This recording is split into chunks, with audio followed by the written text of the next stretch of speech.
네, 이 브렉시트의 상흔이 가시질 않고 있습니다. 코스피는 낙폭은 제한적이지만 아직도 무겁게 흘러가고 있고요. 전 세계 금융시장도 계속 긴장 모드를 이어가고 있습니다.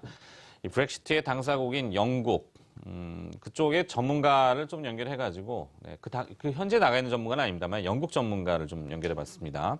영국 케임브리지 대학에서 수학을 했고요. 유럽 통합 전문가로 알려져 있는 대구대학교 안병옥 교수가 지금 전화 연결이 돼 있네요. 교수님 안녕하십니까? 예, 안녕하세요. 네. 자, 영국이 결국에는 유럽연합을 탈퇴하기로 결정을 했습니다. 유럽연합 전신인 유럽경제공동체 가입 43년 만에 이루어진 일이라고 하는데요. 영국이 이런 선택을 하게 된 배경은 궁극적으로 또 어디에 있다고 지금 판단을 하고 계십니까? 예, 저도 상당히 놀랐습니다. 최소한 2년까지 큰 경제적 손실을 예상하는데요. 제가 볼 때는 제일 중요한 게 이민자 문제라고 생각합니다. 자, 유럽연합 회원국이 되면 이거 단일 시장이기 때문에 아무런 장벽이 없어서 상품이나 서비스뿐만 아니라 노동자들도 그러니까 EU 회원국 시민들도 자유롭게 이동합니다. 그래서 이제 영국에 거주하는 유럽연합의 다른 회원국 시민들이 한 220만 명이 좀 넘는데요. 중요한 건 이 사람들이 동기부여가 높아서 취업률이 영국인 평균보다 높았고요. 이 사람들이 받은 복지 혜택보다 세금을 더 많이 냈습니다. 근데 중요한 게 이 사람들이 이제 이민자가 별로 없던 중서부, 북동부 지역이나 공업 지역에 이들이 밀집해서 이 주민들이 느끼기에는 이 사람들이 일자리를 앗아간다, 뺏어간다 이렇게 느꼈고요. 이런 게 이제 투표 성향에서 그대로 나타났습니다. 그러니까 런던처럼 개방적이고 세계와의 과실을 많이 얻은 지역에서는 압도적으로 유럽연합 잔류가 나왔고요. 공업 지역에서 쇠퇴했고 경제 위기로 많이 어려움을 겪었던 영국 북동부, 중부 이런 쪽에서는 탈퇴 의견이 많이 높았습니다. 네. 일단은 네 분이 영국 내에서도 조금 많은 이야기들이 있군요. 계속 저희가 보도를 통해서 접하고는 있습니다만 영국의 유럽연합 탈퇴는 EU의 헌법격인 리스본 조약 50조에 정해진 절차에 따라서 이루어진다고 하던데요. 앞으로 어떤 과정을 거치게 됩니까? 예, 그 50조 단 하나의 조항인데요. 지금까지 선례가 없기 때문에 이론적으로만 있고 이제 앞으로 많은 진통이 예상됩니다.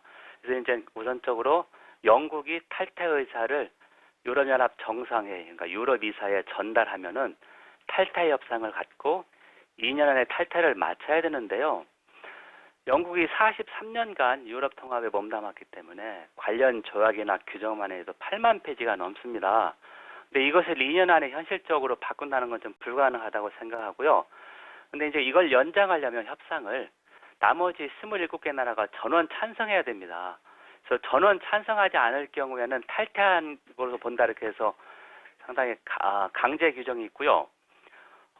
캐머런 총리가 사임하면서 얘기한 게 본인은 책임을 지기 때문에 새로운 총리가 10월까지 나와서 이 탈퇴 협상을 했으면 한다 이렇게 했는데요. 새로운 총리가 10월에 선출이 되더라도 보수당 내에서 바로 협상은 할 수 없죠. 아니면 준비를 해야 될 게 아니겠습니까? 그래서 이렇게 보면 빨라야 올해 12월 브뤼셀에서 마찬가지로 유럽연합 정상회담이 있는데요. 여기에서 이제 탈퇴 협상이 시작되지 않겠나. 하지만 영국의 브렉시트 투표가 나온 다음에 바로 유럽연합 집행위원회나 유럽의회 그 지도자들이 불확실성을 제기하기 위해서 영국은 빨리 협상에 임해라 이렇게 압박을 넣었습니다. 그래서 앞으로 이 협상을 빨리 하자 말자 가지고도 좀 씨름이 있을 것 같고요. 중요한 게 프랑스나 독일이 유럽 통합을 이끌어 왔는데 영국과 같은 선례를 막기 위해서 상당히 강경하게 나올 것이다. 그렇게 보고요. 그렇게 할 수밖에 없는 게 내년 상반기에 프랑스에서는 대통령 선거가 예정되어 있고요. 내년 9월쯤에 독일에서 총선이 예정되어 있습니다. 자, 그렇기 때문에 정치인들은 선거를 앞두고 모험을 하지 않으려고 합니다. 자, 영국 문제를 이제 제거하려고 하기 때문에 상당히 강경하게 나올 가능성이 높다 이렇게 보고 있습니다. 네, 결국에는 이 문제는 영국의 이제 브렉시트 이후에 또 다른 국가들의 제2의 이탈이 또 예고된다고 하는데요. 네덜란드, 프랑스, 체코 결국엔 이 유니언이라는 EU가 균열이 생길 것이 심화될 게 뻔한데 어떻게 보십니까? 예, 그게 저도 제일 우려스럽고요. 프랑스의 극우 정당인 민족전선이 있습니다. 유럽연합에서 탈퇴, 그리고 반이민, 영국 독립당하고 똑같은 강령인데요. 이 민족 전선이 현재 프랑스에서 제일 정당입니다.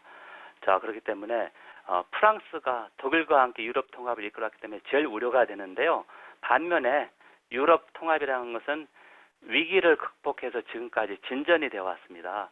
그래서 내일하고 모레 브뤼셀에서 EU 정상회의, 그 유럽 이사회가 열려서 독일의 앙겔라 메르켈 총리를 중심으로 해서 우리가 영국의 이런 건 좀 유감스럽지만 통합을 강화하겠다 이런 강력한 메시지가 나올 것인데요.